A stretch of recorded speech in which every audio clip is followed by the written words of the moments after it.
So this is a bodyweight preacher curl, and just when you thought you'd seen it all, you see a bodyweight preacher curl. So this is a really cool setup, actually. I find this to be an absolute monster on the biceps. You can see with the setup here, I've got a preacher bench set inside the rack, got one rail set about a foot over top, a foot higher, I should say, than the pad of the preacher bench. My elbows are kind of on top, kind of on the front face of the preacher bench. You can kind of mess around with the positioning there. Both is going to work just fine. The bottom rail is set about a foot off the ground. It basically turns your feet into a pivot point for the exercise.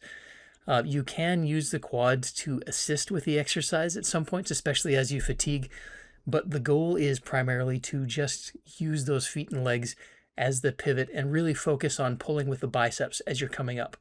Now with this view, you can see where I've got my elbows. They're not fully on top of the preacher pad, but they're kind of down on the front face just a little bit.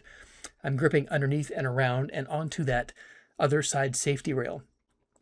As you're doing the exercise, key point, don't come all the way down into full extension at the bottom. That's a more precarious position in the stretch for the biceps. So you want to maintain some tension in the bottom and you want to control it very, very basically carefully as you're coming down into that bottom. Do not drop into the bottom position. This is the same kind of tension as you get with a preacher curl.